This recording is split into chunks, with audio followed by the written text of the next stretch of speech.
Uma boa noite para você que me assiste. A gente está indo aí para a terceira parte desse devocional que fala sobre o início da jornada de Davi como rei. Eu vou ler então 1 Samuel 24, de 1 a 6, que diz o seguinte: Saul voltou da luta contra os filisteus e disseram que Davi estava no deserto de En-Gedi. Então Saul tomou 3.000 homens de seus melhores soldados de todo Israel e partiu à procura de Davi e seus homens, perto dos rochedos de bodes selvagens. Ele foi aos currais de ovelha que ficavam junto ao caminho. Ali havia uma caverna, e Saul entrou nela para fazer suas necessidades. Davi e seus soldados estavam bem no fundo da caverna. Eles disseram: Este é o dia sobre o qual o Senhor lhe falou. Entregarei nas tuas mãos o seu inimigo, para que você faça com ele o que quiser. Então Davi foi com muito cuidado e cortou uma das pontas do manto de Saul, sem que ele percebesse. Mas Davi sentiu bater-lhe o coração de remorso por ter cortado uma ponta do manto de Saul. E então disse a seus soldados: Que o Senhor me livre de fazer tal coisa ao meu Senhor, de erguer a mão contra ele, pois ele é ungido do Senhor. Davi, ele teve a oportunidade de matar Saul. Ele teve a oportunidade de resolver o problema que ele tinha com Saul. Mas Davi, ele tinha muito respeito por Saul. Davi, os primeiros anos da adolescência de Davi, depois que ele matou Golias, ele conviveu com Saul. Então, de uma certa forma, ele tinha um amor por Saul. E ele sabia que, apesar de Saul não estar mais sendo direcionado pelo Senhor, ele era um ungido do Senhor. Ele já estava afastado dos caminhos de Deus, mas ele era ungido do Senhor. Então ele tinha esse temor, ele tinha consciência que ele não poderia levantar a mão contra Saul. Ele tinha esse respeito por Saul, mesmo ele sabendo que o Espírito de Deus não estava mais em Saul, que o Espírito de Deus estava com ele. E Davi, ele não quis se levantar contra Saul, matar Saul. E às vezes a gente tem essa vontade de confrontar, a gente tem essa vontade de ir contra uma pessoa que às vezes tem uma autoridade espiritual acima da gente. A gente tem essa vontade de rebater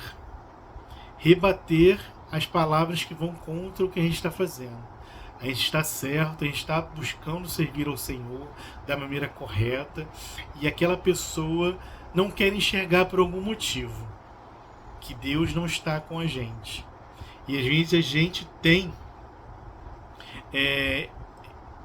esse anseio, como homem, como carne, de confrontar. Porque a gente vê que aquela pessoa não está sendo direcionada pelo Espírito Santo, que ela está se levantando na carne, que ela está se levantando sem a orientação do Espírito Santo. Mas a gente não deve, às vezes, confrontar. A gente não tem, às vezes, que ser omisso. A gente fugir do confronto não quer dizer que a gente tem que ser omisso. A gente tem que nos posicionar, aquela pessoa tem que saber a nossa posição, o que a gente acha, qual é a nossa visão, mas a gente não pode passar do limite.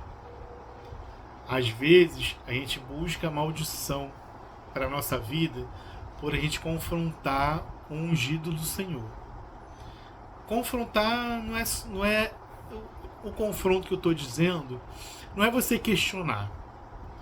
Às vezes as pessoas têm mentalidade que a gente não pode questionar o nosso líder, a gente não pode questionar o nosso pastor, a gente não pode questionar uma liderança espiritual sobre nós, nosso pai, nossa mãe. A gente pode questionar. Na Bíblia tem várias situações de que Deus foi questionado. mas nosso questionamento tem que ser sincero. Existem aqueles questionamentos que são para afrontar, mas existem aqueles questionamentos que são para a gente entender. Então, se você não entendeu a mensagem do seu pastor, se você não entendeu a mensagem que o seu líder quer transmitir, você pode sim questionar. Por que não? A própria palavra de Deus, Paulo, diz que a gente tem que examinar as escrituras. Então, se o seu líder vier com uma orientação, ele tem que ter base bíblica para isso. Falar simplesmente por falar, faz isso, e não te dar base bíblica, você tem que ter, ele tem que te dar uma base bíblica. Olha, eu estou te orientando dessa forma, porque na Bíblia, em tal lugar, está escrito, existiu essa situação que foi resolvido dessa forma. Então, a gente não confrontar não é questionar. As pessoas às vezes têm uma mentalidade, se eu questionar o meu líder, eu vou estar sendo desobediente. Não. Assim como ele é servo do Senhor, você também é. Assim como o Espírito Santo falou com ele, o Espírito Santo tem que falar com você. Então, se ele quer te passar uma orientação e você não entende, e você questiona, ele não tem que olhar para o seu questionamento como uma desobediência, como uma pessoa que é confrontadora. Não, você quer entender. E voltando aqui para Davi, ele não entendia o motivo de Saul persegui-lo, mas em nenhum momento ele quis confrontar. Ele foi até Saul, próximo de Saul, cortou a capa dele, mas mesmo assim ele se arrependeu por ter cortado a capa dele, porque ele já viu que aquilo era uma afronta para Saul, e ele declarou para Saul: eu pude te matar, mas eu não te matei. Então que hoje você seja como Davi. Davi, nos momentos que ele precisou se chegar a Saul, ele se chegou. Nos momentos que ele precisou falar com Saul, ele falou. Mas ele em nenhum momento ele foi para o embate com Saul. Ele preferiu confiar que Deus faria justiça para a sua causa. E foi para outras regiões.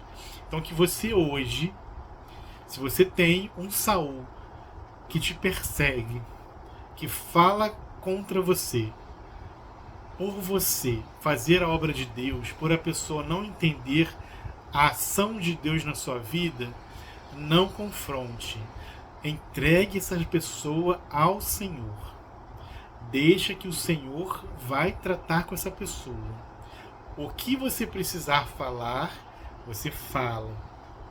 Mas se você não precisa confrontar, se você não precisar ir para o embate, não vá para o embate.